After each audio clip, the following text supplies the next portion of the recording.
Olá, meus amigos, bem-vindos a mais esta instrução e ela vem em forma de pergunta.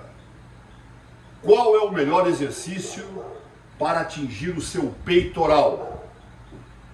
O crucifixo realizado com dumbbells, o crucifixo se utilizando de um crossover, dos cabos de um crossover, ou o crucifixo realizado em uma máquina. Não são todas as academias que possuem máquinas para realizar o crucifixo, mas boa parte delas possui uma máquina. Parece uma pergunta não muito necessária, porque o indivíduo chega na academia e vai direto realizar os exercícios sem pensar muito a respeito dos mesmos, se utilizando mais do seu instinto, da sua intuição, o que também é uma ótima ideia. Porém, se você é um atleta detalhista, um atleta minucioso, daqueles que vão atrás do porquê das coisas, ou se você é um treinador, é muito importante que você saiba os porquês dos assuntos relacionados ao treinamento.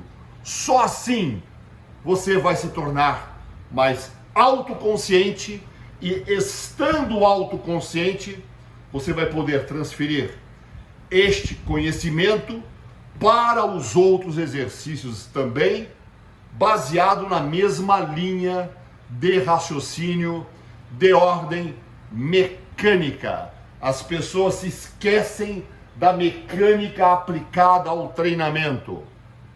Alguns companheiros se dedicam bastante à cinesiologia, origem, inserção e trabalho muscular, mas não fazem a relação correta entre a mecânica e a cinesiologia, ou fazem uma relação muito pobre, e alguns ainda têm a audácia de chamar aquilo que sabe de biomecânica, quando na verdade estão falando apenas de cinesiologia, apenas vírgula, porque cinesiologia é uma ciência maravilhosa.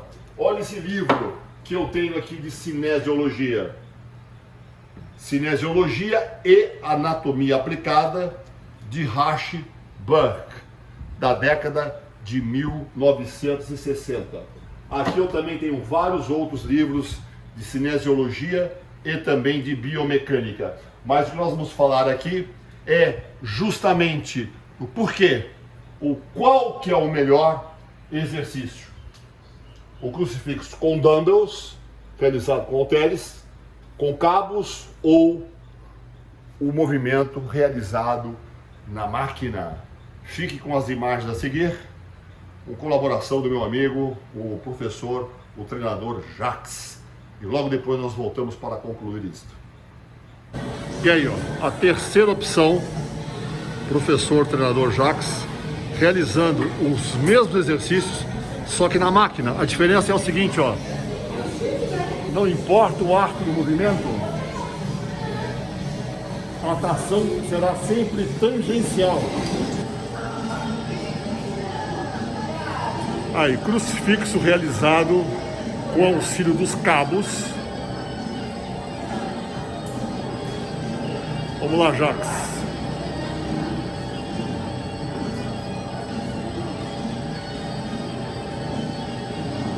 Aí, agora o professor Jacques, grande treinador Jacques, irá empunhar os dumbbells e fazer o mesmo exercício, só que com dumbbells.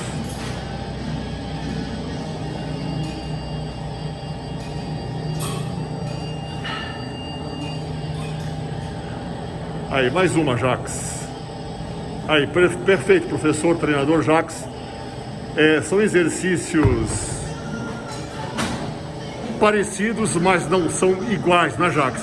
Exatamente. E é justamente a ação vetorial que eu estarei explicando para os senhores agora. Pois bem, tendo visto o professor Jacques treinando aqui na CPH, nos equipamentos da Naka Gym, existem diversos outros equipamentos, crossover e o crucifixo na máquina de outras empresas também de excelente qualidade. Pois bem, o que vocês acham? Qual é o exercício que vocês consideram mais efetivos ou mais efetivo para a construção da massa muscular? Vejam bem, para a hipertrofia, para a aparência do músculo, para a construção da massa muscular, tá?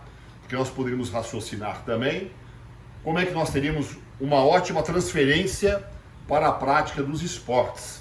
Então vamos lá, ó. Vamos observar esses desenhos que o professor fez. Eu não sou um grande desenhista, mas eu procurei fazer o melhor possível. Aqui, ó, é o professor Jacques numa visão antero-posterior. Ele está deitado no banco, realizando o trabalho com dumbbells ou realizando o trabalho com auxílio de um crossover. Aqui é um esquema e uma visão antero-posterior, correto? Então aqui, ó, quando ele está empunhando dumbbells, não é? A maior força que existe é a força da gravidade agindo sobre todo o sistema, sobre todo o corpo, mas principalmente analisa-se esta alavanca. E detalhe, que alavanca que é essa que nós movimentamos nesse movimento de ombro, de adução ou abdução? Ok, beleza, adução e abdução horizontal, só que aqui o professor Jacques está deitado. Será que seria adução e abdução horizontal também? Pois bem, essa denominação pouco interessa, mas o que interessa é verificar que essa articulação aqui, ó, isso aqui é da aula anterior, eu fiz uma instrução anterior onde eu ensinei isso aqui, é uma alavanca de terceira classe ou também chamada de interpotente. A articulação do ombro é o eixo central. Aqui nós temos o local onde é aplicado a força, tá? Basicamente, quem está movimentando aí? O músculo do peitoral. E a resistência, braço de força e braço de resistência. Ou seja, uma alavanca de terceira classe. Ótimo, vamos lá então. Qual o exercício que é melhor? Aqui com dumbbells, em função da ação gravitacional, o braço da alavanca maior é quando eu estou na maior abdução ou a cerca de 90 ou 180 graus, se você preferir. Olha só, ele está deitado, visão antero-posterior, força gravitacional. O maior braço da alavanca está aqui, ó. É o maior braço da alavanca, D, ok?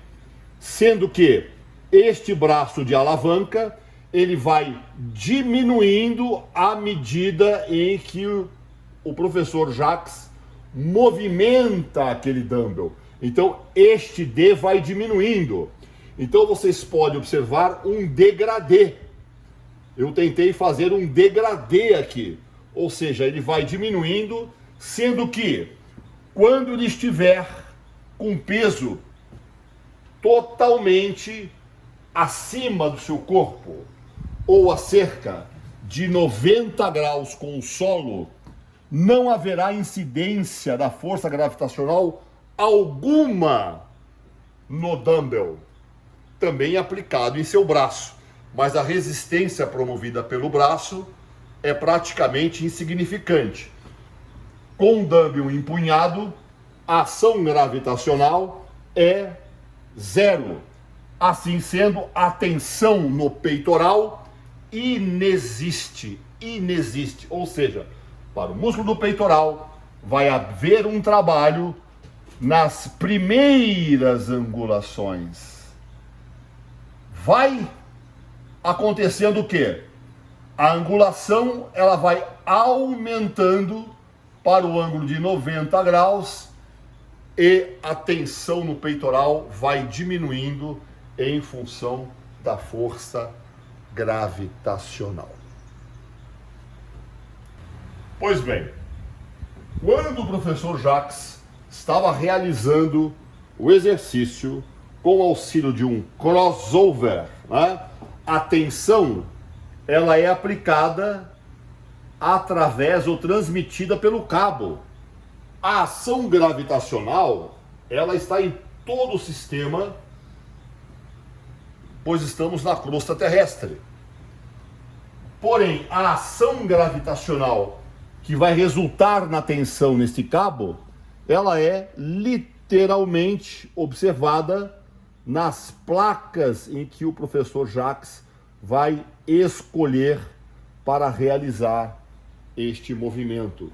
Então a força gravitacional com os dumbbells está no próprio dumbbell, e a força gravitacional a ser considerada é aplicada nas placas escolhidas para a sobrecarga e ela é transmitida pelo cabo. Então o que acontece? Nesta angulação a cerca de 90 a 180 graus, de acordo, vai depender com o seu referencial. Nesta angulação e nesta angulação, que é uma angulação de cerca de 90 graus, então vamos estipular aqui 0 e aqui 90, 0 e 90. Nesta angulação, a tensão aplicada, ela vai ser diretamente proporcional ao ângulo formado entre o cabo e o braço do professor Jacques.